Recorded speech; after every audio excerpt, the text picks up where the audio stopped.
Hindi kasi ako marunong magpansit bihon. Let's go! Kung isa kang content creator, dapat marunong kang gumawa ng content mo. Yung original content mo. At sumunod po tayo sa rules ni Mr. M. Yun ang ating dapat gawin. At kung makikipag-engage po tayo, dapat siguruhin po natin na tamang pakikipag-engage ang ginagawa natin. At iwasan nyo po ang pagko-comment ng mga sticker dahil hindi po yun makakatulong sa inyo. Makipagkaibigan kayo pero dapat may limitasyon dahil para hindi ma-restrict.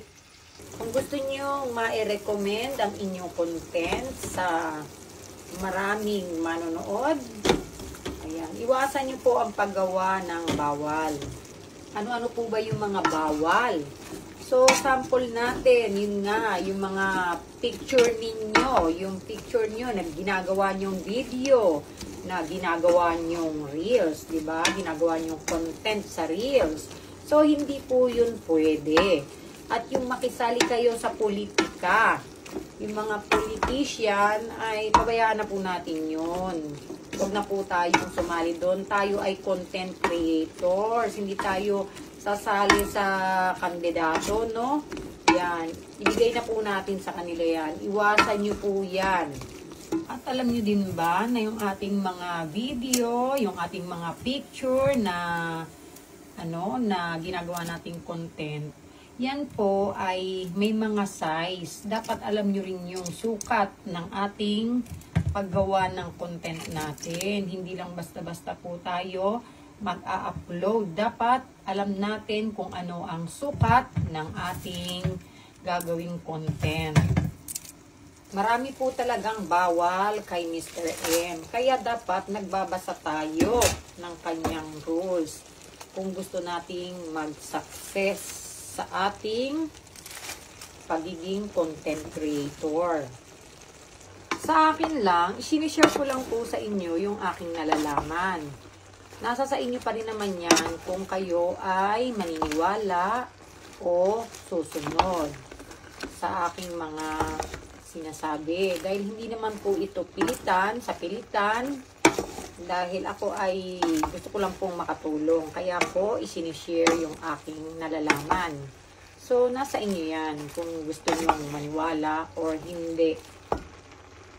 Kaya kung gusto mong ma-monetize, maglinis ka na ng bahay mo. Dahil kahit million views pa yan, kung hindi naman yan pwede, hindi ka rin mamamonetize. Sayang lang, di ba? Kaya kung gusto mong mamonetize, maglinis ka na ng bahay mo. Dahil kahit million views pa yan, kailangan mo talagang i-delete yan. Dahil hindi ka rin mamamonetize kung meron kang mga ganyan. Sabi ko nga, kayo naman ang magdidesisyon, di ba? Dahil hindi naman sa pilitan ang sinasabi ko. Kung susundin nyo or gagawin nyo, nasa sa inyo pa rin yan, yung desisyon. So, ang sa akin lang, para lang makatulong din po sa inyo. Lalo na po sa mga baguhan, no? Dahil wala talaga silang alam din. Yung iba pa nga, kahit na hindi na nga baguhan, matagal na. Kumbaga, ang laki na ng bahay. Nakikita ko rin na may mga ganong mga content. So, nasa sa inyo yan kung kung i-delete ninyo o hindi. So, yun lang. Sana'y makatulong. Thank you for watching. Bye-bye.